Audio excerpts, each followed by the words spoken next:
नमः हरिः ओं यैज्यते विधीशान शक्रपूर्वै सदा मुखैः रमाप्रणयिने तस्मै सर्वयज्ञभुजे नमः। ब्राह्मणोपनिषन्मन्त्र भेदा वेदगिरोखिलाः यत्क्रीडा भूमयस्तस्मै परस्मै ब्रह्मणे नमः। प्रणम्य श्रीमदानंद तीर्थार्य पदपंकजे गुरूणांच यथा बोधं व्याकुर्वे कर्मनिर्णयम्। अस्मद्गुरुसमारम्भाम् एकाकत्पादमध्यमाम् श्रीमदाचार्यपर्यन्तां वन्दे गुरुपरम्पराम्। श्रीगुरुभ्यो नमः हरिः ओम्।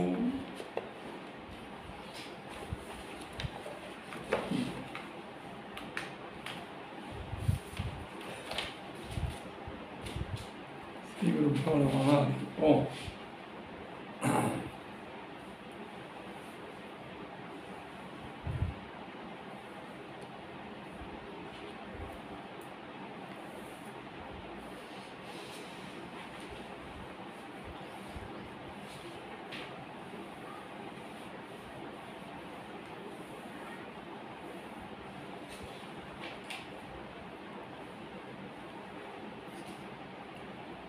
ನಿನ್ನಿನ ನಮ್ಮ ಕರ್ಮ ನಿರ್ಣಯ ಪಾಠದಲ್ಲಿ ಪ್ರಥಮಾಯಾ ಮಹಾನಾಮ್ನಿ ತದ್ವಾಚ್ಯ ಪಾರ್ಥಿವೋ ಹರಿಹಿ ಅಂತ ಶ್ಲೋಕದಿಂದ ಋಕ್ಸಂಹಿತ ಒಂದು ಪ್ರಮಾಣದಿಂದ ಈ ಮಹಾನಾಮ್ನಿ ಋಷಿಗಳನ್ನು ಚೆನ್ನಾಗಿ ಅರ್ಥೈಸಿಕೊಂಡು ಆ ಅರ್ಥವನ್ನು ಚೆನ್ನಾಗಿ ತಲೆಯಲ್ಲಿ ಇಟ್ಟು ಮತ್ತು ಅದಕ್ಕೆ ಸಂಬಂಧಪಟ್ಟ ಉಪಸರ್ಗ ಮಂತ್ರಗಳನ್ನು ಚೆನ್ನಾಗಿ ಸೇರಿಸಿ ಈ ಮಹಾನಾಮ್ನಿ ಪ್ರಶಂಸೆಯನ್ನು ಮಾಡಿದ್ದಾರೆ.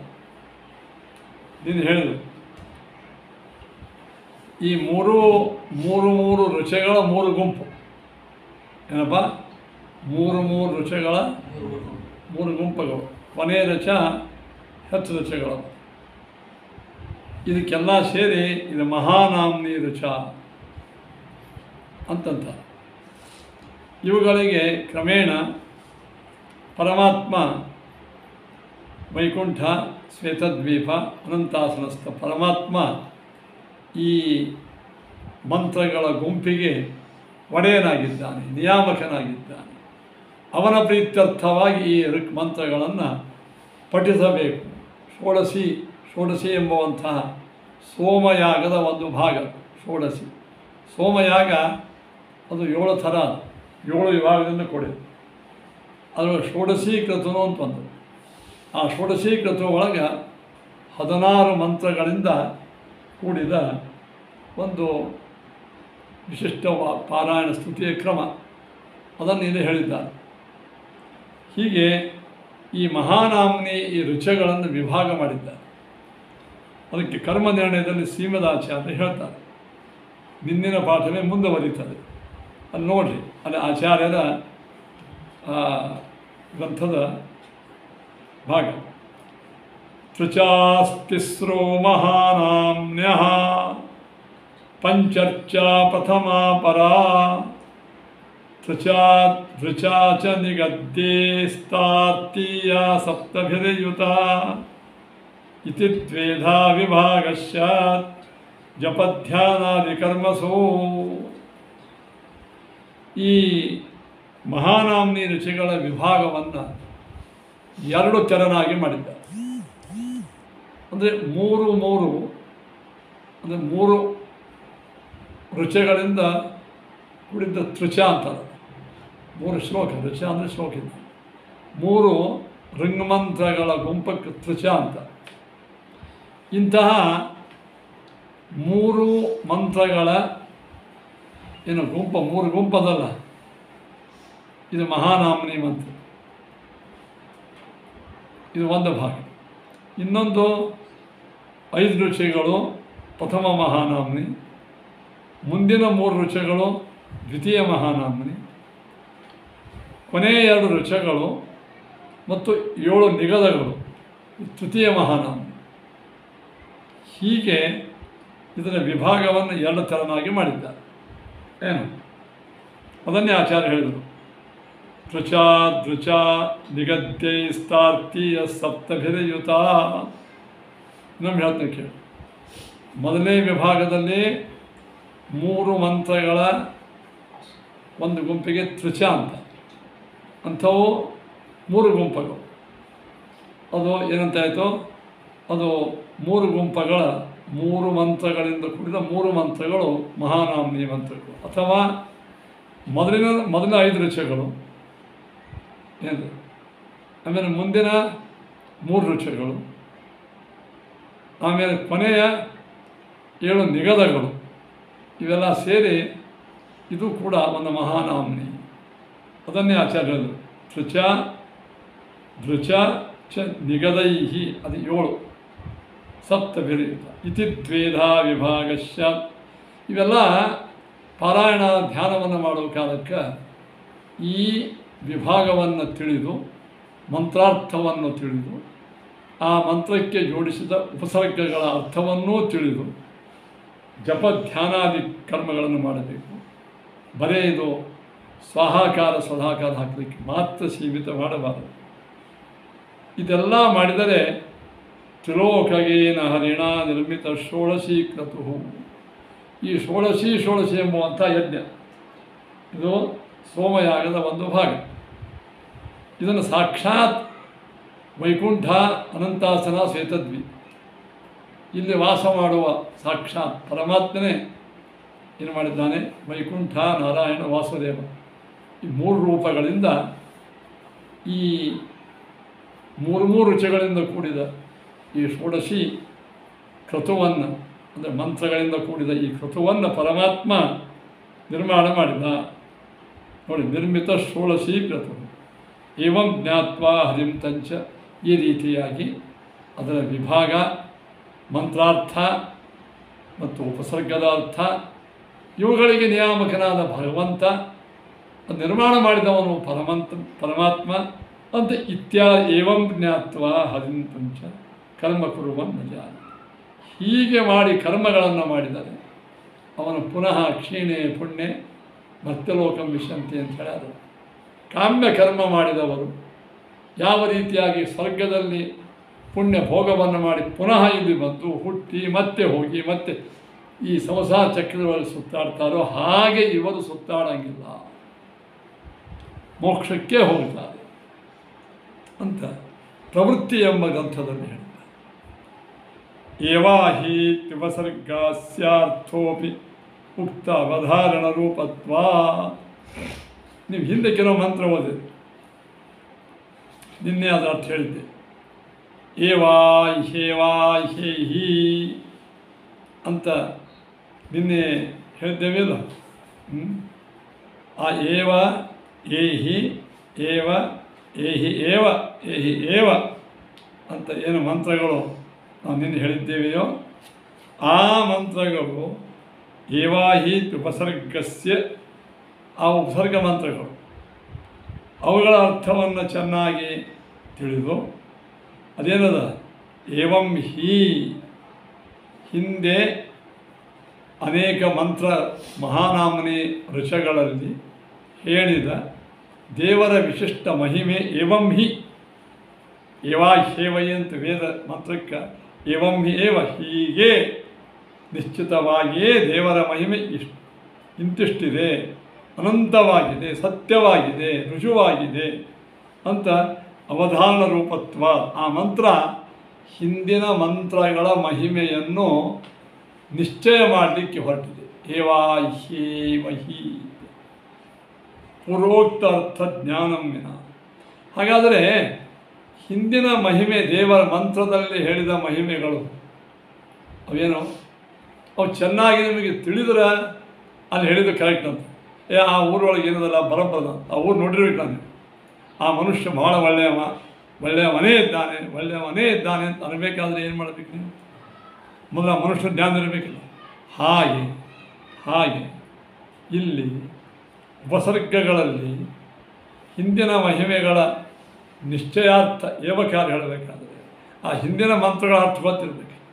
ಅಂತೇನಾಯಿತು, ಹಿಂದಿನ ಆ ಮಹಾನಾಮನಿ ಮಂತ್ರಗಳ ಅರ್ಥದ ಜ್ಞಾನ ಇದೇ ಬೇಕು. ನೋಡಿರಿ, ಪೂರ್ವೋಕ್ತರ್ಥ ಜ್ಞಾನಂ ವಿನ ನ ತಸ್ಮರ್ತು ಶಕ್ಯತೆ. ನೋಡಿ, ಈ ಏವಾಯಿ ಹೇವಾಹಿ ಅಂತ ಮಂತ್ರಗಳು ಏನು ಅವಧಾರಣವನ್ನು ಮಾಡ್ತವೆ. ಹಿಂದಿನ ಮಂತ್ರದ ಜ್ಞಾನದ ಸ್ಮರಣೆ ಇದ್ದರೆ ಮಾತ್ರ ಮಾಡ್ತೇವೆ.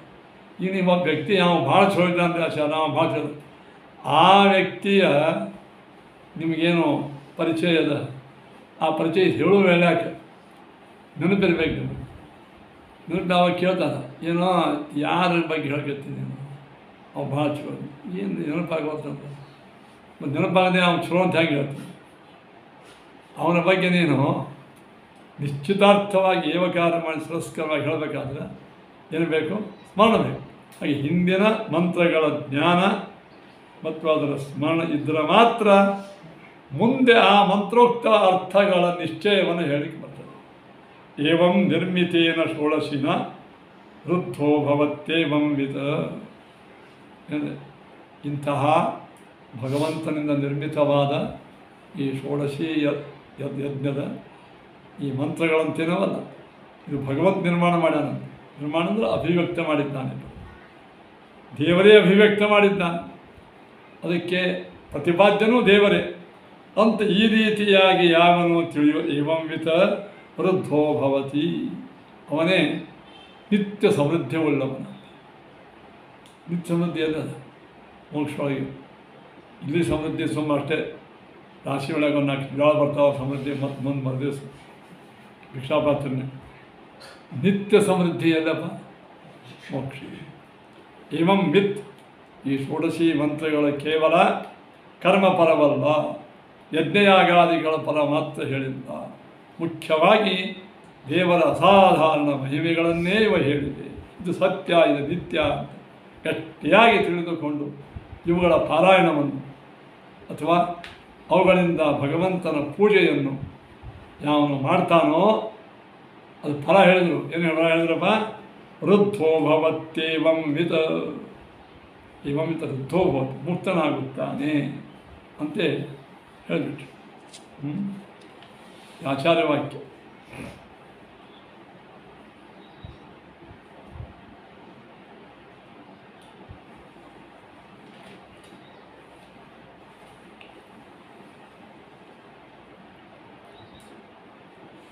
ಇದನ್ನೇ ನಮ್ಮ ಟಿಪ್ಪಣಿಕಾರರು ವಿಸ್ತಾರವಾಗಿ ಹೇಳಿದ್ದಾರೆ.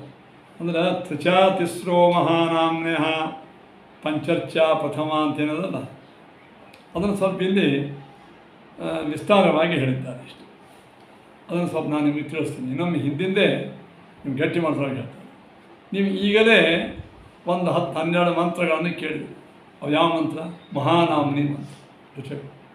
ಅಲ್ಲಿ ಆರಂಭದ ಮಂತ್ರ ಯಾವುದಪ್ಪ? ವಿದಾಮಘವನ್ನು ವಿದಾ ಅಂತ ಆರಂಭ ಮಂತ್ರದ.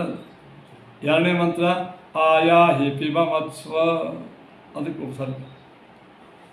ಅಂದರೆ ವಿದಾಮಘವನ್ನು ವಿದಾ ಹಿಡಿದುಕೊಂಡು ಆಯಾ ಹಿ ಪಿಬ ಮತ್ಸ್ವ ಅಂತ 3 ಋಷಿಗಳವಲ್ಲ. ಇದು ಪ್ರಥಮ ಮಹಾನಾಮ್ನಿ ಅಲ್ವಾ. ಎರಡನೇದು ವಿದಾರಾಯ ಸ್ವವೀರ್ಯಂ ಅಂತ ಆರಂಭಿಸಿ ಚತುಚ್ಛಂದರತಂ ಬೃಹತ್, ಈ ಒಂದು ಉಪಸರ್ಗ ಮಂತ್ರದ ತನಕ ಇರುವ ಮಂತ್ರ ಇದು ಎರಡನೇ ಮಹಾನ್. ಮೂರನೇದು ಇಂದ್ರಂ ಧನಸ್ಯ ಸಾತಯೇ ಅಂತ ಇದರಿಂದ ಪ್ರಾರಂಭಿಸಿ ವಿದಾಮಘವನ್ ವಿದೋ ಅನ್ನೋ ತನಕ ತೃತೀಯ ಮಹಾನಾಮ್ನಿ. ಇಷ್ಟೇ ಈ ತೃತೀಯ ಮಹಾನಾಮ್ನಿ ಗುಂಪಿನೊಳಗೆ 3 ಋಷಿಗಳವ. ಅದಲ್ಲದೇನೆ ಏವಾಯ್ ಹೇವೈವಾಯ್ ಶಗ್ನ ಇವೇ ಮೊದಲಾದ 6 ನಿಗದಗಳು. ನಿಗದ ಅಂದರೆ ಗದ್ಯಗಳು. ಆಯೋ ಮನ್ಯಾಯ ಮಂತ್ರವೂ ಅದ. ವಿದಾಮಘವನ ವಿದೋ ಈ ಕೊನೆಯ ನಿಗದವು ಸೇರಿ ಅದು ಮೊದಲಿನ 2 ಋಷಿಗಳು 3 ಅವ, ಮುಂದಿನ 7 ಅಂತೂ 3 ಗುಂಪಾಯ್ತು. ಒಟ್ಟು ಈ 3 ಗುಂಪ ಇವುಗಳಿಗೆ ಭಗವಂತ ಏನಾಗಿದ್ದಾನೆ, ಅಧಿಪತಿಯಾಗಿದ್ದಾನೆ ಅಂತ ತಿಳ್ಕೊಂಡು ಪಾಲನೆ ಮಾಡಬೇಕು. ಇದು ಗುಂಪುಗಳನ್ನು ಮಾಡುವ ಮೊದಲನೇ ವಿಧಾನ. ಹಾಗಾಗಿ ಹೇಳಿದ್ದೇನೆ, ಇನ್ನಿಷ್ಟು ವಿಸ್ತಾರ ಮಾಡಿ. ಇನ್ನು ಎರಡನೇ ಗುಂಪುಗಳನ್ನು ವಿಂಗಡಿಸುವ ಎರಡನೇ ವಿಭಾಗ ಹೇಳ್ತಾರೆ. ಅದ್ಯಾವುದು? ಪಂಚರ್ಚ ಪ್ರಥಮ ಪರ ಅಂತ ಹೇಳಿದ್ರು. ಅಲ್ಲಿ ಹೆಂಗೆ ಮಾಡ್ತೀರಿ? ವಿಧಾಮಗವನ್ವಿದ ಅಂತ ಆರಂಭಿಸಿ ವಶೀಹಿ ಶಕ್ರ ಅಂತ ಆ ಮಂತ್ರದ ತನಕ 5 ರುಚಿಗಳು. 5 ರುಚಿಗಳು ಕೂಡಿದ್ದು ಒಂದು ಪ್ರಥಮ ಮಹಾನಾಮ್ನಿ. ತಮ್ಮೂತೆ ಅಂತ ಆರಂಭಿಸಿ ಈಶೇಹಿ ಶಕ್ರ ಅಂತಕ್ಕಂಥ ರುಚಿ ತನಕ ದ್ವಿತೀಯ ಮಹಾನಾಮ. ನೂನಂ ತನ್ನವ್ಯಂ ಅಂತ ಆರಂಭಿಸಿ ವಿಧಾಮಗವನ್ವಿದೋ ಅನ್ನೋ ತನಕ ತೃತೀಯ ಮಹಾನಾಮ. ಏವಾ ಹೇವಾ ಯಜ್ಞೆ ಈ ಇತ್ಯಾದಿ 6 ನಿಗದಗಳವಲ್ಲ ಗದ್ಯಗಳು. ಆಯೋಮನ್ಯಾಯ ಮಂತ್ರ ಇದೆಲ್ಲ ಸೇರಿ ಕೊನೆಯ ನಿಗದ. ಇವೆಲ್ಲ ಸೇರಿ ಇದೊಂದು ವಿಭಾಗ. ಮಂತ್ರಗಳ ಅವೇ ವಿಭಾಗವನ್ನು ಮಾಡುವ ರೀತಿಯನ್ನು ತೋರಿಸ್ಬಿಟ್ಟು ಈ 3 ಮಹಾನಾಮ್ನಿ ಗುಂಪುಗಳಂತೇನು. ಇದನ್ನು ಬ್ರಾಹ್ಮಣ ಮಂತ್ರಗಳು ಸ್ತೋತ್ರ ಮಾಡ್ಯಾರ. ವೇದವೇ ಸ್ತೋತ್ರ ಮಾಡಿದೆ. ವೇದದ ಈ 3 ರುಚಿಗಳ ಅಥವಾ 3 ರುಚಿಗಳ 3 ಗುಂಪುಗಳು ಅಥವಾ ನಿಗದದಿಂದ ಕೂಡಿದ 3 ಗುಂಪುಗಳು ಅಂತೇನವಲ್ಲ. ಇದನ್ನು ಬ್ರಾಹ್ಮಣನೂ ಒಂದು ಬ್ರಾಹ್ಮಣರಲ್ಲಿ ಈ ಬ್ರಾಹ್ಮಣನ ಬ್ರಾಹ್ಮಣ ಎಂಬ ವೇದ ಭಾಗ ಅದೇನು ಮಾಡಿದೆ? ಸ್ತೋತ್ರ ಮಾಡಿದೆ. ಸ್ತೋತ್ರ ಏನು ಮಾಡಿದಪ್ಪ? ಅಯಂ ವೈಲೋಕ ಪ್ರಥಮ ಮಹಾನಾಮ್ನಿ ಅಂತರಿಕ್ಷೋ ಲೋಕೋ ದ್ವಿತೀಯ ದುಲೋಕಸ್ತೃತೀಯ ಇತರೇ ಬ್ರಾಹ್ಮಣ. ಇದರ್ಥ ಏನು? ಅಯಂ ವೈಲೋಕ ಅಂದರೆ ನಮ್ಮ ಕಣ್ಣಿಗೆ ಕಾಣುವ ಈ ಸಮಗ್ರ ಭೂಲೋಕ ಅಂತೇನದ, ಈ ಭೂಲೋಕದ ಅಂತರ್ಗತ ರೂಪ ವರಾಹ ರೂಪ. ಆ ವರಾಹ ರೂಪ ಪ್ರಥಮ ಮಹಾನಾಮ್ನಿ ಮಂತ್ರಗಳಿಗೆ ಅಧಿಪತಿ, ನಿಯಾಮಕ, ಅವನೇ ವಾಚ್ಯ ಪ್ರತಿಪಾದ್ಯ ಎಂದು. ಇನ್ನು ಅಂತರಿಕ್ಷ ಲೋಕದಾಗ ಅದಕ್ಕೆ ನಿಯಾಮಕ ಯಾರು? ನರಸಿಂಹ. ಆ ನರಸಿಂಹರೂಪಿ ಪರಮಾತ್ಮ ದ್ವಿತೀಯ ಮಹಾನಾಮ್ನಿ ಮಂತ್ರಗಳಿಂದ ಪ್ರತಿಪಾದ್ಯ. ದ್ವಿತೀಯ ಆಗ ಹೇಳಿವಲ್ಲ, ದ್ವಿತೀಯ ಮಹಾನ ಗುಂಪೇನು ಹೇಳಿ. ಇನ್ನು ಸ್ವರ್ಗದಲ್ಲಿ ಇರತಕ್ಕಂಥ ವಾಮನರೂಪಿ ಪರಮಾತ್ಮ ಹರಿ ತೃತೀಯ ಮಹಾನಾಮ್ನಿ ಗುಂಪಿಗೆ ಅಭಿಮಾನ ಅಥವಾ ಪ್ರತಿಪಾದ್ಯ, ಎರಡೂ ಅವನೇ. ಇನ್ನು ಅಷ್ಟೇ ಅಲ್ಲ, ಈ ಉಪಸರ್ಗಗಳನ್ನೇನು ಆ ಮಂತ್ರಗಳಲ್ಲಿ ಜೋಡಿಸಿದ್ದಾರಲ್ಲ, ಸಂಯೋಜನೆ ಮಾಡ್ತಾರೆ, ಅದನ್ನು ವೇದಗಳೇ ಹೊಗಳಿವೆ ಅಂತ. ಇದೆಲ್ಲ ಇತ್ತೀಚೆಗೆ ಮಾಡಿದವರಲ್ಲ ಇದು.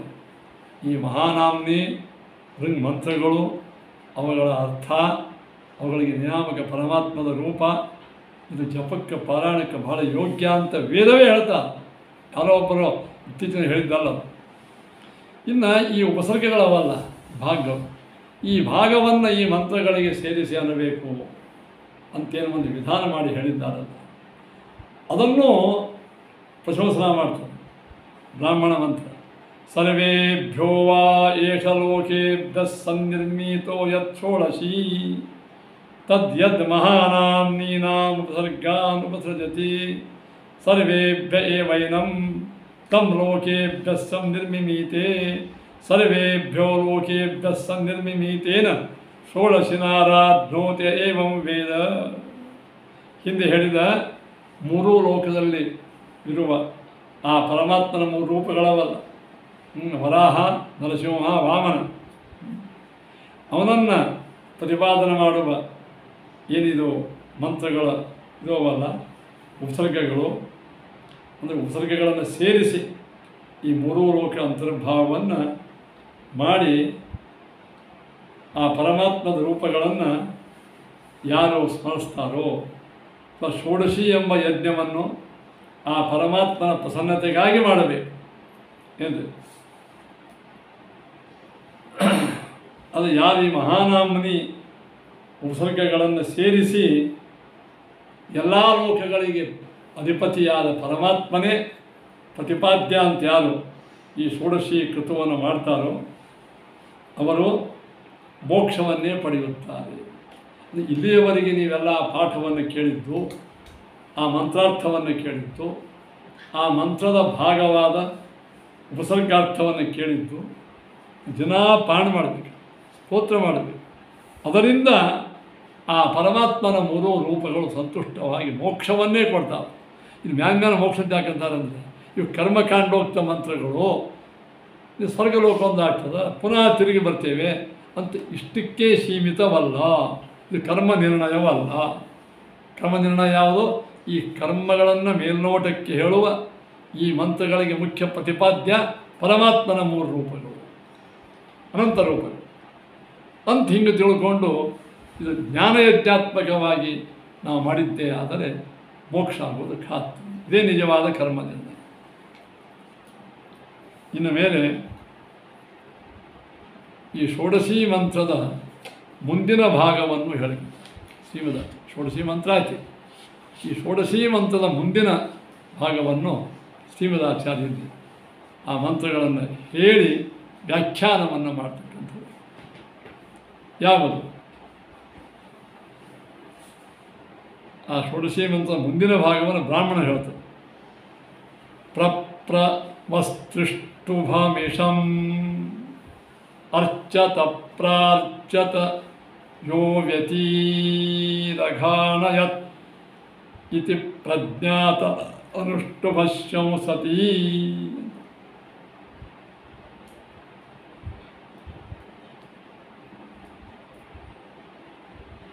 ಈ ಶಸ್ತ್ರ ಮಂತ್ರಗಳವಲ್ಲ, ಅಂದರೆ ಉಪಸರ್ಜನ ಮಂತ್ರಗಳು ಯಾವುವು?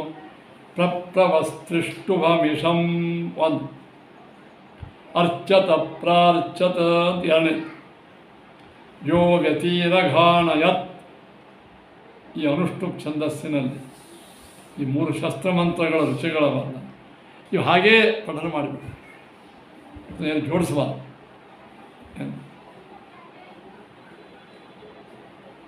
ಈ ಮೂರು ಏನು ಶಸ್ತ್ರ ಮಂತ್ರಗಳು ಅವಲ್ಲ, ಮೂರು ರುಚಿಗಳಿಂದ ಕೂಡಿದ ಮಂತ್ರಗಳು. ಇದರೊಳಗೆ ಮೊದಲನೇ ಮಂತ್ರ ಯಾವುದಪ್ಪ? ಮೂರು ಮಂತ್ರಗಳಿಂದ ಕೂಡಿದ ಒಂದು ತ್ರಿರುಚ ಅಂತ, ತ್ರಿರುಚ ಅಂತ. ಈ ತ್ರಿರುಚಗಳಲ್ಲಿ ಮೊದಲನೇ ರುಚ ಯಾವುದು?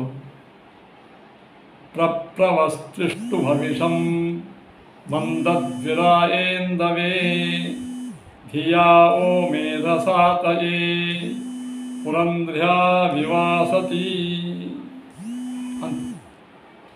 ಇದರ ಅರ್ಥವನ್ನು ಶ್ರೀಮದಾಚಾರ್ಯ ಹೇಳ್ತಾರೆ. ಪ್ರಪ್ರವಹ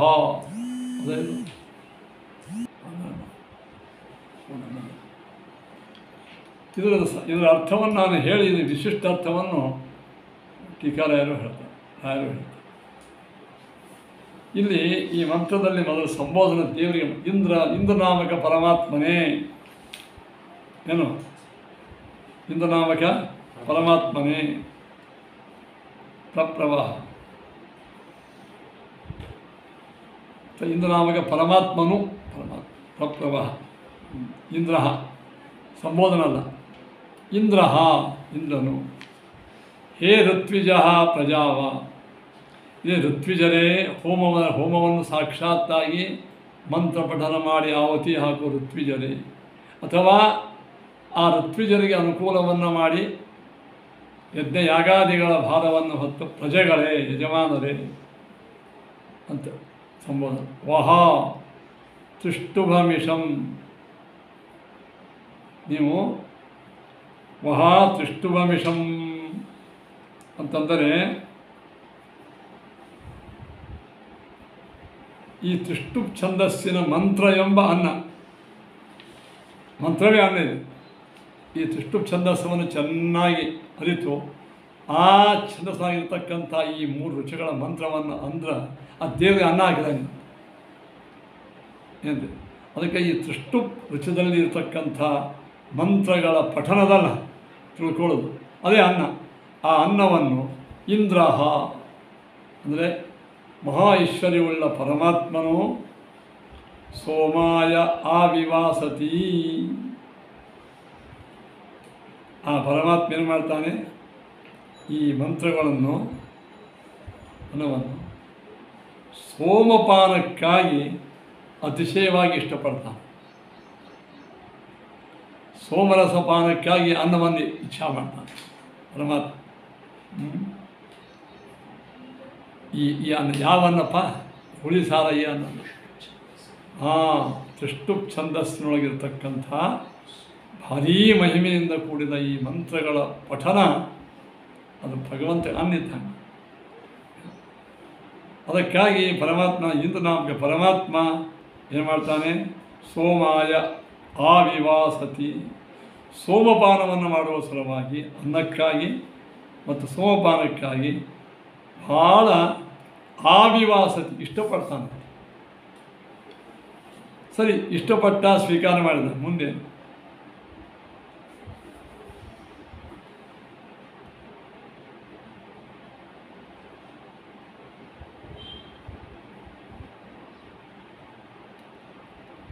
ನಾನು ಹೇಳಿದರು ಪುರಂಧ್ರಾಧಿಯ. ಪುರ ಅಂದರೆ ದೇಹ, ಪುರ ಅಂದರೆ ಜಗತ್ತು ಎಲ್ಲ ಆಯಿತು.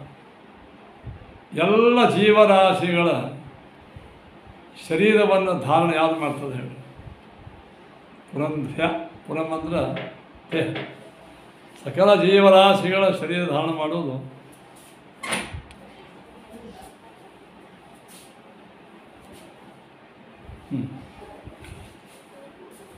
ಈ ಪರಮಾತ್ಮ ಪುರಂಧ್ರಾಧಿಯ ಅಂತಂದು ನಮ್ಮ ಇಡೀ ಪುರ, ಎಲ್ಲ ಜೀವರಾಶಿಗಳ ಪುರ ಅಂದರೆ ದೇಹ. ಏನಪ್ಪ? ಈ ದೇಹವನ್ನು ಧಾರಣ ಮಾಡ್ತಕ್ಕಂಥ ಶಕ್ತಿ ಯಾವುದು? ಬುದ್ಧಿಗಳು. ಬುದ್ಧಿ ಒಂದು ಚಲೋ ಇತ್ತಂದ್ರೆ ದೇಹ ಧಾರಣ ಆಗ್ತದೆ. ಬುದ್ಧಿನೇ ಹೇಳ್ತಂದ್ರೆ ಆ ದೇಹ ಧಾರಣಕ್ಕೆ ಬೇಕಾಗಿರ್ತಕ್ಕಂಥ ಅರ್ಥ ವಸ್ತುಗಳು ಬುದ್ಧಿನ ಕೆಟ್ಟ ಎಲ್ಲಿ ತಿನ್ನಬೇಕು ಕೊಡಬೇಕು ಗೊತ್ತಾ? ಹೆಂಗೆ ತಿನ್ನಬೇಕು ಗೊತ್ತಾ? ಹಂಗಿಲ್ಲ. ಅದಕ್ಕೆ ಕಾರಣ ಇವತ್ತು ನಮ್ಮ ದೇಹ ಬ್ಯಾಲೆನ್ಸ್ ಒಳಗೆ ಅದ ಅಂದರೆ ಬುದ್ಧಿ. ಅದಕ್ಕೆ ಪುರಂಧ್ರಾಧಿಯ ನಮ್ಮ ಶ್ರೇಷ್ಠವಾದಂಥ ಎಲ್ಲರ ದೇಹಗಳನ್ನು ಧಾರಣ ಮಾಡುವ ಬುದ್ಧಿಯಿಂದ ಬುದ್ಧಿಪೂರ್ವಕವಾಗಿ ಪ್ರಕರ್ಷೇಣ ಅತಿತರಾಂ ಶಸ್ಯಮಾನ ತೃಷ್ಟು. ಬುದ್ಧಿ ಅಂದರೆ ದೇಹಕ್ಕೆ ಧಾರಕವಾದ ನಮ್ಮ ಶ್ರೇಷ್ಠ ಬುದ್ಧಿಪೂರ್ವಕವನ್ನು ಚೆನ್ನಾಗಿ ತಿಳಿದುಕೊಂಡು, ಬುದ್ಧಿಯಿಂದ ಚೆನ್ನಾಗಿ ಅರಿತುಕೊಂಡು ಆರಂಭದಲ್ಲಿ ನೋಡಿ. ಅಂದರೆ ಪ್ರಕರ್ಷೇಣ ಚೆನ್ನಾಗಿ ಅತಿತರಾಂ ಶಸ್ಯಮಾನ ಚೆನ್ನಾಗಿ ಸ್ತೋತ್ರ ಮಾಡುವ ತ್ರಿಷ್ಟುಪ್. ಆ ತ್ರಿಷ್ಟುಪ್ ಎಂಬ ಪಠನ, ತ್ರಿಷ್ಟುಪ್ ಮಂತ್ರ ಪಠನವು ಪ್ರೀತಿಂ ಕರೋತಿ, ಪರಮಾತ್ಮಗೆ ಬಹಳ ಪ್ರೀತಿ ಉಂಟು ಮಾಡ್ತದೆ. ನಾನು ಇಷ್ಟೇನೋ ನೀವು ಚೆನ್ನಾಗಿ ಬುದ್ಧಿಪೂರ್ವಕವಾಗಿ ಈ ತ್ರಿಷ್ಟುಪ್ ಛಂದಸ್ಸಿನ ವೇದ ಮಂತ್ರಗಳ ಅರ್ಥವನ್ನು ಚೆನ್ನಾಗಿ ತಿಳಿದು, ಬುದ್ಧಿಯಿಂದ ತಿಳಿದು ಭಕ್ತಿಯಿಂದ ಪಠನ ಮಾಡಿದರೆ ಪರಮಾತ್ಮನಿಗೆ ನೀವು ಕೊಟ್ಟ ಸೋಮಪಾನ ರುಚಿ ಹತ್ತು. ಏನಪ್ಪ? ಅದು ದೇವರಿಗೆ ಸೋಮಪಾನ ಮಾಡಬೇಕಾಗಿ, ಸೋಮಪಾನ ಮಾಡಬೇಕಾದ್ರೆ ಏನು ಮಾಡಬೇಕು? ತ್ರಿಷ್ಟುಪ್ ಛಂದಸ್ಸಿನ ಮಂತ್ರವನ್ನು ಪ್ರೀತಿಯಿಂದ ಅನ್ನಬೇಕು, ಬುದ್ಧಿಪೂರ್ವಕ ತಿಳ್ಕೊಂಡು ಅನ್ನಬೇಕು. ಆ ದೇವರಿಗೆ ಬಹಳ ಪ್ರೀತಿ ಉಂಟು ಮಾಡಿ ಅಂತ. ಇಷ್ಟು ಈ ಮಂತ್ರದ ಅರ್ಥ. ಏನಪ್ಪ? ಮಂದದ್ವೀರಾಯ ತಸ್ಯ ವೀರಸ್ಯ ಪರಮೇಶ್ವರಸ್ಯ ಮದಂ ಪ್ರೀತಿಂ ಕರೋತಿ. ಇನ್ನು ಪ್ರಪ್ರವತ್ ತ್ರಿಷ್ಟುವಮಿಷಂ ಮಂದದ್ವೀರಾಯ ಅಂತಂದು ಅದರ್ಥ ಯಾಕೋ ಹೇಳಿದೆ. ನೀವು ಪುರಂಧ್ರಾಯ ಹೇಳಿದ್ರಿ, ಅವೆಲ್ಲ ಹೇಳಿದ್ರಿ. ಮಂದದ್ವೀರಾಯ ಇಂದವೇ ಅಂತ ಅಷ್ಟೇ ಉಳ್ಕೊಳ್ತಾರೆ. ಅದರ ಅರ್ಥವನ್ನು ಹೇಳ್ತಾರೆ. ಮಂದದ್ವೀರಾಯ ಅಂದರೆ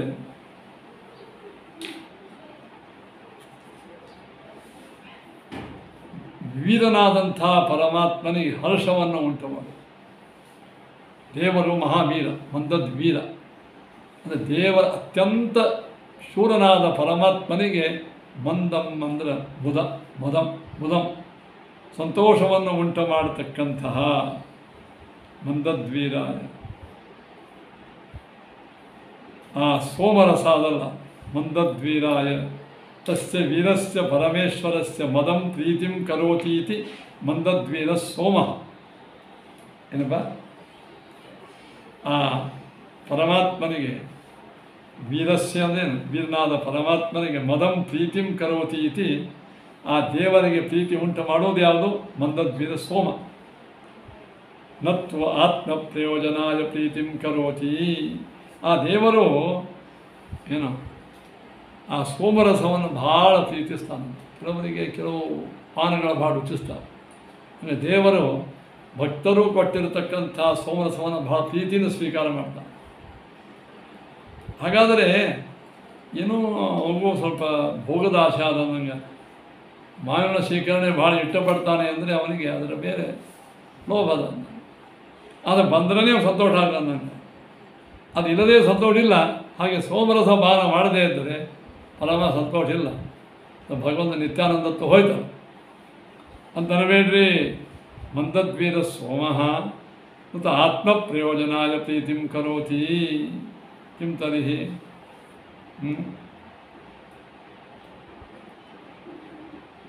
ಆ ಪರಮಾತ್ಮ ಸೋಮರಸವನ್ನು ತನ್ನ ಪ್ರೀತಿ ಅಂದರೆ ತನ್ನ ಸಂತೋಷಕ್ಕಾಗಿ ತನ್ನ ಪ್ರಯೋಜನಕ್ಕಾಗಿ ಅವ ಸೋಮರಸದಲ್ಲಿ ಇಂಟ್ರೆಸ್ಟ್ ಆಸಕ್ತಿ ಇಲ್ಲ ದೇವರು. ಮತ್ತು ಯಾಕೆ ಆಸಕ್ತಿ ಇಲ್ಲಂತಲೇ ಶಿಸ್ತು ಹೊಡಿತಾನಲ್ಲ ಅದು. ಓ ಮೇಧಸಾತಯೇ ಯಜ್ಞ ಸಿದ್ಧಾರ್ಥಂ. ನೀವು ಮಾಡ್ತಕ್ಕಂತಹ ಈ ಶುದ್ಧ ಯಜ್ಞ ಪೂರ್ಣ ಆಗುವ ಸಲುವಾಗಿ ಪರಮಾತ್ಮ ತಗೊಂಡು. ದೇವರು ಸಂಪ್ರೀತನಾಗದೇ ಇದ್ದರೆ ಯಜ್ಞ ಪೂರ್ಣ ಆಗಂಗಿಲ್ಲ. ನಿಮ್ಮ ಯಜ್ಞದ ಪೂರ್ತಿಗಾಗಿ ಭಗವಂತ ಆ ಸೋಮರಸವನ್ನು ಸ್ವೀಕಾರ ಮಾಡ್ತಾನೆ. ಮತ್ತು ಅವನ ಒಂದು ಇಷ್ಟಾರ್ಥ ಸಿದ್ಧಿಗಾಗಿ ಹೊರಬಂದ. ಇನ್ನು ವಹ ಅಂತ ಯಾಕಂದ್ರೆ ಬಹುವಚನ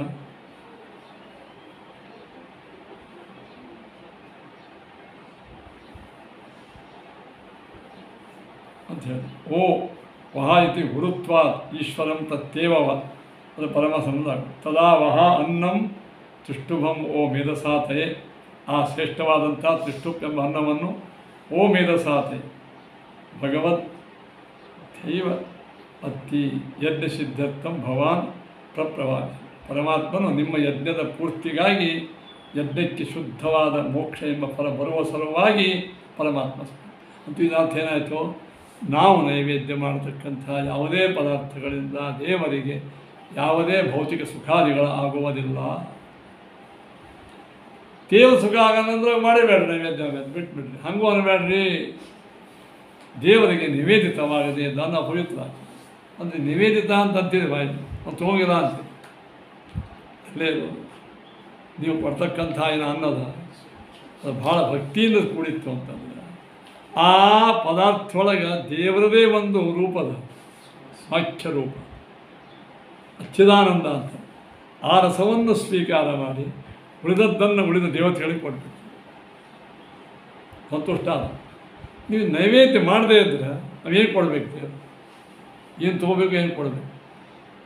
ನಿಮ್ಮ ಒಳಿತಕ್ಕಾಗಿ ಒಳಗಿದ್ದ ಸಾಕ್ಷ್ಯರಸ ಸ್ವೀಕಾರ ಮಾಡಿ ಉಳಿದ ಭಾಗವನ್ನು ದೇವತೆಗಳು. ಅದರಿಂದ ನಿಮ್ಮ ಯಜ್ಞ ಸಫಲವಾಗ್ತದೆ. ಹೀಗೆ ಇದರರ್ಥ.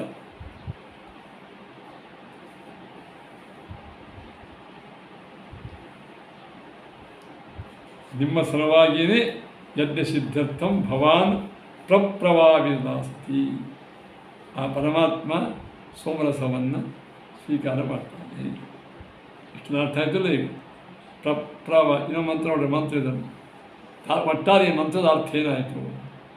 ಭಗವಂತ ಭಗವದ್ಭಕ್ತರು ಪಟ್ಟತಕ್ಕಂತಹ ನೈವೇದ್ಯ ಅನ್ನ ಅಂದರೆ ಅನ್ನ ಸಾರ ಹುಳಿ ಇದು ಭಾಳ ಗೌಣ. ನಿಜವಾದ ಅನ್ನ ಯಾವುದು? ಈ ಮಹಾನಾಮ್ನಿ ಋಷಿಗಳ ಮುಂದಿರತಕ್ಕಂಥ ಏನು ತೃಷ್ಟು ಛಂದಸ್ಸಿನ ಆ ವೇದ ಮಂತ್ರಗಳವನ್ನು ಅದನ್ನು ಭಕ್ತಿಪೂರ್ವಕವಾಗಿ ಮತ್ತೇನು ಇದು ಅಂದಲ್ಲ ಪುರಂದರ ಅಂತಂದಲ್ಲ, ಬುದ್ಧಿಪೂರ್ವಕವಾಗಿ ಮಂತ್ರಾರ್ಥವನ್ನು ಮಾಡಿಕೊಂಡು ಪಾರಾಯಣವನ್ನು ಮಾಡಿ ವೇದದ ಅರ್ಥವನ್ನು ತಿಳಿದುಕೊಂಡು ಪಾರಾಯಣ ಮಾಡಿ ದೇವರಿಗೆ ಅರ್ಪಣೆ ಮಾಡಿದರೆ ದೊಡ್ಡ ಅನ್ನದ. ಸೋಮರಸ ಅಂದರೆ ಯಾವುದು? ಭಕ್ತಿ ಎಂಬ ರಸ. ಅದನ್ನು ಪರಮಾತ್ಮ ಸ್ವೀಕಾರ ಮಾಡಿ. ಮತ್ತು ಇದು ಯಾವುದು? ಅನ್ನ ರಸ. ಶುದ್ಧ ಜ್ಞಾನವೇ ಅನ್ನ, ಭಕ್ತಿಯೇ ಸೋಮರಸ. ಈ ಭಕ್ತಿ ಎಂಬ ಸೋಮರಸ ಪರಮಾತ್ಮ ಸ್ವೀಕಾರ ಮಾಡಬೇಕಾದ್ರೆ ನೀವೇನು ಮಾಡಬೇಕು? ಜ್ಞಾನ ಎಂಬ ಅನ್ನವನ್ನು ದೇವರಿಗೆ ಕೊಡಬೇಕು. ಶುದ್ಧ ಜ್ಞಾನಿಗಳಾಗಬೇಕು. ಅಂದರೆ ಮಾತ್ರ ಭಗವದ್ಭಕ್ತಿ ಬರ್ತದೆ. ಆ ಭಗವದ್ಭಕ್ತಿ ಸಂಪ್ರೀತನಾಗಿ ಪರಮಾತ್ಮ ನಿಮ್ಮೆಲ್ಲರಿಗೂ ಕ್ಷಮೆ ಚಿಂತನೆ ಮಾಡ್ತಾನೆ. ಒಟ್ಟಾರೆ ಈ ಮಂತ್ರದ ವಿಶಿಷ್ಟಾರ್ಥ ತಿಳ್ಕೋಬೇಕು. ಇಷ್ಟು ಈ ಕರ್ಮ ನಿರ್ಣಯದ ಈ ಭಾಗದ ಅರ್ಥ. ಇನ್ನು ಈ ತ್ರಿಛದಗಳಲ್ಲಿ ಮೊದಲನೇ ಚಾಯ್ 3 ಮಂತ್ರಗಳ ಗುಂಪು ಒಂದು ತ್ರಿಚ. ಹೀಗೆ ಈ ತ್ರಿಚಯ 2ನೇ ಮಂತ್ರ, ಮೂರು ಮಂತ್ರಗಳ ಗುಂಪಿನ 2ನೇ ಮಂತ್ರ ಅದು ಯಾವುದಪ್ಪ ಅಂತ ಕೇಳಿ ಶಸ್ತ್ರ ಮಂತ್ರ ಇದು. ನದಂಬ ಓದತೀನಾಂ ನದಂಬ್ಯೋ ಯುವತೀನಾಂ ಪತಿಂ ಓ ಅಜ್ಞಾನಾಂ ಧೇನೂನಾಂ ವಿಶುದ್ಧ್ಯಸಿ.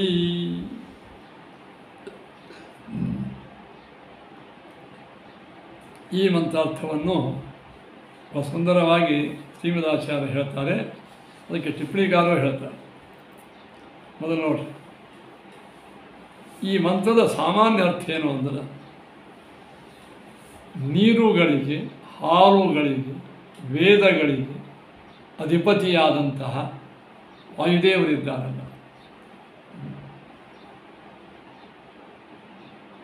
ಆ ಪ್ರಾಣದೇವರನ್ನು ನೀನು ಏನು ಮಾಡ್ತಿದ್ದಿ? ಪ್ರೇರಣಾ ಮಾಡ್ತಿದ್ದಿ. ಜಗತ್ತಿನ ನೀರು, ಹಾಲು ಮತ್ತು ವೇದ ಇವುಗಳಿಗೆ ನಿಯಾಮಕರಾಗಿರತಕ್ಕಂಥ ಮುಖ್ಯ ಪ್ರಾಣದೇವರಿಗೆ ವಿಶುದ್ಧಸಿ, ನೀನು ಒಳಗೆ ನಿಂತು ಪ್ರೇರಿಸಿ ನಿಯಾಮಕನಾಗಿ, ಅಂದರೆ ಮುಖ್ಯ ಪ್ರಾಣ ಪ್ರೇರಕನಾಗಿದ್ದಿ.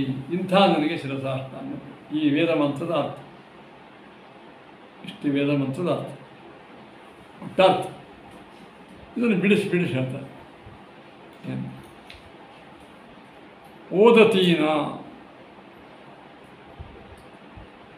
ಓದತೀನಾಂ ಅಂದರೆ ಯಾವಾಗಲೂ ಸಿಂಪಡಿಸುವ, ಸೇಚನೆ ಮಾಡುವ. ಯೋ ಯುವತೀನ ಆಕಾಶದಲ್ಲಿ ಸಂಚಾರ ಮಾಡುವ. ಅಜ್ಞಾನ ಎಂದೂ ನಾಶವಾಗದೇ ಇದ್ದ. ಏನು ಅದಲ್ಲ, ನಾಶವಾಗದೇ ಇಲ್ಲ. ನೀರದ ನೀರು, ಇದು ನೀರಿಗೆ ಸಂಬಂಧ. ಯೋ ಯುವತೀನ ನದಂ ಯೋ ಯುವತೀನ ಅಜ್ಞಾನ ನಾಶವಾಗದೇ ಇರುವ. ಧೇನೂನ ಜಗತ್ತಿಗೆ ಚೆನ್ನಾಗಿ ಧಾರಣವಾದ ನೀರು, ನೀರಿಗೆ ಸಂಬಂಧ ಇಲ್ಲ. ಧೇನೂನ ಪತಿಂ ಆ ಎಲ್ಲ ನೀರುಗಳಿಗೆ ಪತಿಯಾದ, ಮತ್ತು ವಹ ನಿಮಗೆ ಭೃತ್ಯನಾಗಿರತಕ್ಕಂತಹ. ಏನು? ನದಂ ಅಂದರೆ ವಾಯುದೇವರು ಧ್ವನಿಯನ್ನು ಮಾಡುವ. ನದಂ ಅಂದರೆ ಪ್ರತಿಯೊಂದು ಕಲ್ಪದಲ್ಲಿಯೂ ಮುಖ್ಯ ಪ್ರಾಣಿ ಇದ್ದಾನೆ. ನದಂ ಅಂದರೆ ಗಾಳಿ ಬೀಸೋದ್ರಿಂದ ಧ್ವನಿ ಮಾಡ್ತಾನೆ. ನದನಾದ ಯಾರು? ನದಂ ಆ ವಾಯುದೇವರನ್ನು ಪ್ರತಿ ಕಲ್ಪದಲ್ಲಿಯೂ ಮುಖ್ಯ ಪ್ರಾಣಿದ್ದು ವಿಶುದ್ಧಿಸಿ ನೀ ನಿಯಾಮಕನಾಗಿದ್ದಿ. ಇಷ್ಟು ವೇದ ಮಂತ್ರ. ಇದು ಶ್ರೀಮದಾಚಾರ್ಯರು ಹೇಗೆ ಹೇಳ್ತಾರೆ ಕೇಳಿ. ಇದೇ ಮಂತ್ರದ ಅರ್ಥವನ್ನೇ ನಾನು ಸಾಮಾನ್ಯ ವೇದ ಮಂತ್ರ ಹೇಳ್ತೇನೆ. ಅದಕ್ಕೆ ಶ್ರೀಮದಾಚಾರ್ಯ ಹೇಳಿದ್ದನ್ನೇ ನೀವು ಸಂಕ್ಷಿಪ್ತ ಹೇಳ್ತೀನಿ. ಇವರ ವಾಕ್ಯ ಓದಿ ಹೇಳ್ತೇನೆ, ಕೇಳ್ಕೊಂಡು. ಓದತೀನ ಮುಂದನ ಕರ್ತ್ರೀಣ. ಮುಂದನ ಅಂದರೆ ತ್ವಯಿಸುವುದು, ಸಿಂಪಡಿಸುವುದು. ಇದು ನೀರಿಗೆ ಸಂಬಂಧ. ಇದು ನೀರಿಗೆ ವಿಶೇಷ. ನೀರಿನ ಕೆಲಸ ಏನಪ್ಪ? ಒದ್ದೆ ಮಾಡ್ತದೆ, ಎಲ್ಲ ಸಿಂಪಡಿಸಿ. ಅದಕ್ಕೆ ಓದತೀನಾಮ್ ಅಂದರೆ ಎಲ್ಲ ಪದಾರ್ಥಗಳನ್ನು ತ್ವಯಿಸುವ, ಹಸಿ ಮಾಡುವ, ಮದ್ಯ ಮಾಡುವ. ಮತ್ತು ವಹ ಅಪಾಂ. ವಹ ಅಂದರೆ ಅಪಾಂ, ಈ ನೀರದಲ್ಲ. ಓದತೀನಾಂ ಅಪಾಂ ಅದು ನೀರಿಗೆ. ಪತಿಂ ಆ ನೀರಿಗೆ ಪತಿಯಾದವರು ಯಾರು? ವಾಯುದೇವ. ವರುಣ ಇದ್ದಾರೆ, ಎಲ್ಲ ಆಮೇಲೆ ಪತಿಗಳು, ಮುಖ್ಯ ಪತಿ ಇವರೇ. ಮತ್ತು ವಹಾಪುರುಷಂ ನಿಮಗೆ ಭೃತ್ಯನೂ ಆದ. ಪರಮಾತ್ಮನಿಗೆ ಭೃತ್ಯ, ನಮಗೆ ನೀರುಗಳಿಗೆ ನಮಗೆ ಪತಿ, ಪರಮಾತ್ಮನಿಗೆ ಭೃತ್ಯ. ನದಂ ಗಾಳಿ ಬೀಸುವ ವೇಳೆ ಸಪ್ಪಳ ಮಾಡ್ತದಿಲ್ಲ ನದಂ, ಬೀಸುವ ಆ ಶಬ್ದ ಮಾಡತಕ್ಕಂತಹ ಏನು ವಾಯುದರ, ಅದಕ್ಕೆ ಪತಿಯಾದ ಮುಖ್ಯ ಪ್ರಾಣದೇವರು. ಆ ಮುಖ್ಯ ಪ್ರಾಣದೇವರು ಏನಾಗಿದೆ, ನೀನು ವಿಶುದ್ಧಸಿ ಪತಿರ್ಭವಸಿ, ನೀನು ಪತಿಯಾಗಿ ಅಂತೂ ಅರ್ಥ ಏನಾಯಿತು, ನೀರುಗಳಿಗೆ ಒಡೆಯನಾಗಿ ಇಡೀ ಜಗತ್ತಿನ ಜೀವ ರಾಶಿಗಳಿಗೆ ಆಧಾರಭೂತವಾದದ್ದು ನೀರು. ಆ ನೀರಿಗೂ ಪತಿಯಾದಂಥ ವಾಯುದೇವರು, ಆ ವಾಯುದೇವರಿಗೆ ಪತಿಯಾದವ ನೀರು ಪರಮಾತ್ಮ. ಮುಂದೇನು, ಸೃಷ್ಟೌ ಅಂತ ಹೇಳಿದ್ರು ನೋಡಿ ಪರಮಾತ್ಮ. ಪ್ರತಿಯೊಂದು ಸೃಷ್ಟಿ ಯೋ ಯಹ ಪ್ರಾಣ ತಂ ಪ್ರತಿ ಪತಿರ್ಬೋದು. ಬರೀ ಈ ಸೃಷ್ಟಿಯೊಳಗೆ ಅಷ್ಟೇ ಅಲ್ಲ, ಮಾತ್ರ ಪ್ರತಿಯೊಂದು ಕಲ್ಪದ ಸೃಷ್ಟಿಗಳಲ್ಲಿಯೂ ನೀನು ಮುಖ್ಯ ಪ್ರಾಣದ ಪತಿಯಾಗಿ. ನದಮಿತಿ ಪುನರ್ವಚನಂ ಯೋ ಯುವತೀನಾಂ ಗಮನಶೀಲ. ಇನ್ನು ಇದಕ್ಕೆ ಹೇಳಿದರು ಅಜ್ಞಾನ ಅನ್ನೋದು. ಅಜ್ಞಾನ ಅಂದರೆ ಆಕಾಶದಲ್ಲಿ ಮೇಘ ರೂಪದಲ್ಲಿ ಓಡಾಡ್ತಿರ್ತದೆ, ಅದು ನೀರು ಅಲ್ವಾ. ಅದು ಯೋ ಯುವತೀನಾಂ ಅಂದ್ರೆ ಗಮನಶೀಲ, ಯಾವ ಪ್ರಾಪಣೆ ಅಂತದ ಗಮನಶೀಲ, ಆಕಾಶದಲ್ಲಿ ಯಾವಾಗಲೂ ಸಂಚಾರ ಮಾಡುವ ಮೇಘ. ಅಲ್ಲಿದ್ದಂಥ ನೀರು ಅಜ್ಞಾನ, ಆ ನೀರು ನಾಶ ಆಗಂಗಿಲ್ಲ, ಒಂದು ನಾಶಕ್ಕಾಗಂಗಿಲ್ಲ. ಕಟ್ಟಿಗೆ ಹಸಿ ಕಟ್ಟಿಗೆ ಹೊತ್ತಿದಾಗ ಹೊತ್ತದಿಲ್ಲ, ಅದೇ ಹಸಿ ಕಟ್ಟಿಗೆ ಒಳಗೆ ಅಗ್ನಿ ಹೊತ್ತಿದ ನೀರು ಧೂಮಾಗಿ ಹೊರಗೆ ಬರ್ತದೆ. ಆ ನೀರೇ ಧೂಮಾಗ್ತದೆ, ನಾಶ ಇಲ್ಲ ಅದಕ್ಕೆ. ಏನು ಧೂಮರೂಪೇಣ ಅದಾಶ್ಯಾನ, ಆ ಕಟ್ಟಿಗೆ ಒಳಗೆ ಪೃಥ್ವಿ ಭಾಗವನ್ನು ಸುಡ್ತದೆ ಅಗ್ನಿ, ಅದು ವಾಯು ಸುಡಂಗಿಲ್ಲ. ಅದು ಇದು ಯಾವುದು ನೀರನ್ನು ಅದೇ ಮಾಡ್ತದೆ, ಧೂಮ ರೂಪದಾಗ ಹೊರಗೆ ಕಳಿಸ್ತದೆ. ಇನ್ನು ನೀವು ಅದಾಕ್ರಿ ನಾವು ನೀರನ್ನು ಜೀರ್ಣ ಕುಡಿದು ನೀರು ಜೀರ್ಣ ಮಾಡ್ಕೋತೀವಲ್ಲ ಅಂತ, ಅದು ನಿಮ್ಮ ರಕ್ತ ರೂಪದಲ್ಲಿ ಇರ್ತದೆ. ಎಲ್ಲ ಜೀರ್ಣ ಆಗಂಗಿಲ್ಲ, ಹೊಟ್ಟೆಗೆ ನೀರು ರಕ್ತ ಕೊನೆಗೆ ಬೀರ್ ರೂಪದಲ್ಲಿ ಇರ್ತದೆ. ಋತೋ ರೂಪೇಣ ಅಜರಾಣ ತೇನೂನ. ಇಂಥ ಜಗ ಅಂತೂ ಯಾವುದೇ ಪೋಸ್ನೊಳಗಂತಾದ್ರೂ ಯಾವುದೇ ನೀರಿಗೆ ನಾಶ ಇಲ್ಲ, ಅದು ಯಾವುದೇ ರೂಪದಾಗ ಇದ್ದೇ ಇರ್ತದೆ. ಅಂಥ ಜ್ಞಾನದ ನಾಶವಾಗದೇ ಇರೋ ಧೇನು ಅಂದರೆ ಎಲ್ಲರನ್ನು ಧಾರಣ ಪೋಷಣ ಮಾಡಿ ನೀರು. ಇಂಥ ಧನು ಪುಷ್ಟ ಧಾತು ತಾ ನದೇನ ವಿರಹತಿ ಇತ್ಯಾಶ್ವತಿ. ಅಂತಹ ಏನಪ್ಪ, ಆ ನೀರಿಗೆ ಪತಿಯಾದವರು ಯಾರು, ವಾಯುದೇವರು. ಅಂಥ ವಾಯುದೇವರನ್ನು ಏನು ಮಾಡ್ತಿದ್ದಿ, ವಿಶುದ್ಧಿ ನಿಯಾಮಕನಾಗಿದ್ದಿ ಅಂತ ಇಷ್ಟ. ಜಗತ್ಪೋಷಕವಾದ ನೀರಿಗೂ ನೀರು ಉಪರಕ್ಷಿತ ಎಲ್ಲ ವಸ್ತುಗಳಿಗೂ ನಿಯಾಮಕರು ವಾಯುದೇವರು. ಅವರಿಗೆ ನೀನು ಮುಖ್ಯ ಪ್ರಾಣಪತಿ ಅಂಥ ನನಗೆ ಶಿರಸಾಷ್ಟಾಂಗ. ನೋಡ್ರಿ, ಇದನ್ನು ಈ ಮಂತ್ರ ಒಳಗೆ ಆ ವಿಷ್ಣು ಪರಮಾತ್ಮ ಜಗತ್ತಿಗೆ ಜೀವನಾಡಿಯಂತಿರುವ ನೀರುಗಳಿಗೂ ನಿಯಾಮಕರಾದವರು, ನೀರು ಉಪರಕ್ಷಿತ ಎಲ್ಲ ಪಂಚಭೂತಗಳಿಗೆ ತನ್ಮಾತ್ರಗಳಿಗೆ ನಿಯಾಮಕರಾದ ಸೂತ್ರನಾಮಕ ವಾಯುದೇವರಿಗೆ ಪರಮಾತ್ಮ ಪತಿಯಾಗಿದ್ದಾನೆ ಅಂತ. ನೀವು ವಾಯುದೇವರ ಮಹಿಮಾನು ಹೇಳ್ದಂಗಾಯಿತು, ಭಗವಂತನ ಮಹಿಮ ಹೇಳ್ದಂಗೆ. ಈ ಮಂತ್ರಕ್ಕೆ ಇನ್ನೊಂದು ಅರ್ಥ ಮಾಡ್ತಾರೆ, ಟಿಪ್ಪಣಿಕಾರರು ಮಾಡಿದ್ದಾರೆ, ಆಚಾರ್ಯರು ಮಾಡಿದ್ದಾರೆ. ಏನು ಪಯಸ ಸೇಚಕಾನ. ಇಲ್ಲಿ ಧೇನೂನಾಮ ಅಂದ್ರೆ ಏನು, ಧೇನೂನಾಮ ಅಂದ್ರೆ ಆಕಳಿನ ಹಾಲು. ಪಯಸ ಸೇಚಕಾನ ಅದೇನು ಮಾಡ್ತದೆ ಹೇಳಿ, ತಮ್ಮ ಹಾಲಿನಿಂದ ಎಲ್ಲ ದೊಡ್ಡವರಿಗೂ ಸಣ್ಣವರಿಗೂ ಮುದುಕರು ಎಲ್ಲರಿಗೂ ಆಕಳ ಹಾಲು ಸೇಚನ ಮಾಡ್ತಾರೆ, ಪೋಷಣ ಮಾಡ್ತಾರೆ. ಮತ್ತು ಯುವತಿ ನಾವಂದ್ರೆ ಈ ಆಕಳು ಊರಿಗೆ ಹೋಗ್ತಾವೆಲ್ಲ ಅಂಥ ದೇಶಾಂತರಂ ಗಮನಶೀಲ. ಅಜ್ಞಾನ ಹಂತುಂ ಅಯೋಜ್ಞಾನ. ನಿಜವಾಗಿಯೂ ಶಾಸ್ತ್ರೋಕ್ತವಾಗಿ ಆಕಳ ಸಂಹಾರ ಮಾಡಬಾರ್ದು ಅಂತ ಅಜ್ಞಾನ. ಇವ್ರು ಕೊಯ್ತಾರೆ, ಇವರು ಕೆಟ್ಟ ನರಕಕ್ಕೆ ಹೋಗ್ತಾರೆ ಬಿಟ್ಟು, ಶಾಸ್ತ್ರೋಕ್ತವಾಗಿ ಅದನ್ನು ಸಂಹಾರ ಮಾಡೋ ಅಧಿಕಾರ ಇಲ್ಲ. ಅದಕ್ಕೆ ಅಜ್ಞಾನ ಅಂದರೆ ಹಂತುಂ ಅಯೋಗ್ಯಾನ, ಹನನ ಮಾಡಲಿಕ್ಕೆ ಯೋಗ್ಯವಾಗದೇ ಇದ್ದಂತೆ. ಧೇನೂನಾಂ ಅಂದರೆ ಆಕಳಗಳು ಉಪಲಕ್ಷಿತ ಹಾಲುಗಳು, ಅವುಗಳಿಗೆ ಪತಿಯಾದ ವಾಯುಂ ಪ್ರತಿ ವಾಯುದೇವರನ್ನು ವಿಶುದ್ಧಸಿ, ಆ ವಾಯುದೇವರಿಗೆ ನೀನು ಪ್ರೇರಣವನ್ನು ಮಾಡ್ತೀವಿ. ಯಾಕೆ ಹೇಳ್ರಿ, ವಾಯುದೇವರು ಆಕಳಿಗೆ ಪತಿ ಅಂತ ಏನದಪ್ಪ ಅಂದ್ರೆ ಆಚಾರ್ಯ ಬಿಡಲಿಲ್ಲ ಅಷ್ಟಕ್ಕೆ. ಈ ಮಂತ್ರಕ್ಕೆ ಎರಡನೇ ಅರ್ಥ ಹೇಳೋದು ಯಾಕೆ, ವಾಯುರ್ವಾವ ಗವಾಂ ಪತಿ ಇತಿ ಶ್ರುತೇ ಹೇ ಗೊತ್ತಿದೆ, ದೇವರ ಶಬ್ದನೂ ಈ ರೀತಿಯಾಗಿ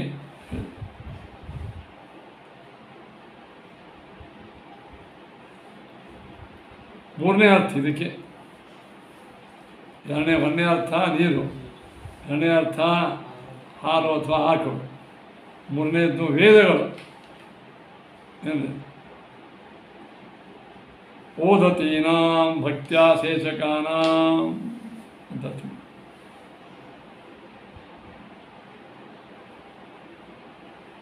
ಈ ವೇದಗಳು ಆಕಳಿಂದ ತನ್ನ 4 ಮರಗಳಿಂದ ಹಾಲವನ್ನು ಸಿಂಪಡಿಸ್ತದೆ. ಈ ವೇದಗಳು ಕೂಡ 4 ಯಾವುವು, ಸ್ವಾಹ, ವಷಟ್, ಹಂತ, ಸ್ವಧಾ ವೇದ ಮಂತ್ರಗಳು. ಏನಪ್ಪ ಸ್ವಾಹ ಅಂತೀವಿಲ್ಲ, ಈ 4 ಮಂತ್ರಗಳಿಂದ ಅಥವಾ 4 ರೀತಿಗಳಿಂದ ಜಗತ್ತನ್ನು ಸೇಚನ ಮಾಡುವ. ಯೋ ಯುವತೀನ ಅತಿಶಯನ ಆತ್ಮತತ್ವಾಗಮ. ನೋಡಿ, ಯೋ ಯುವತೀನ ಅಂದರೆ ಚೆನ್ನಾಗಿ ಭಗವತ್ ತತ್ವವನ್ನು ತಿಳಿಸುವ. ಸ್ವಾಹ, ಸ್ವಧಾ, ವೌಷಟ್, ಹಂತ ಎಂಬ 4 ವಿಭಾಗದಿಂದ ಯಜ್ಞದಲ್ಲಿ ಉಪಯುಕ್ತವಾಗುವ ವೇದಗಳು.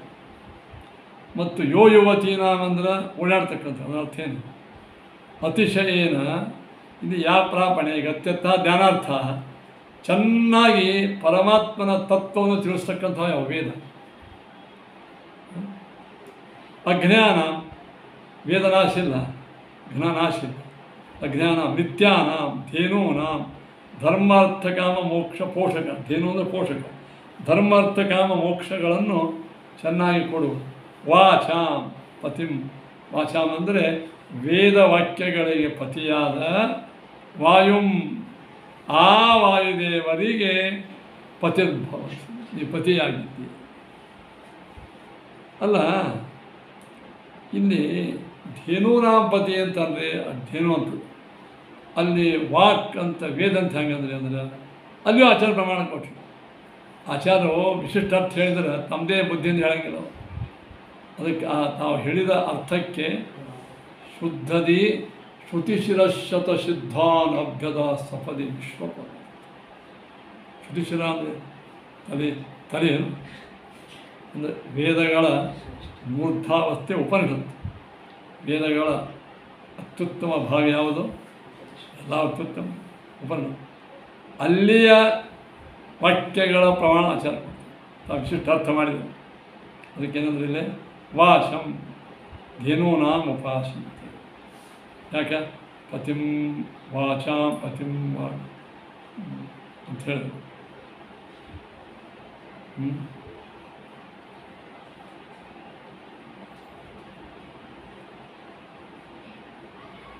ವಾಯುಂ ಪ್ರತಿ ಪತಿ ವಾಚಂ ಧೇನೋಪಾಸೀತ ಪ್ರಮಾಣ ಅಂದರೆ ವೇದದ ಮಾತುಗಳೆಂಬ ಆಕಳನ್ನು ಉಪಾಸನ ಮಾಡಿರಿ.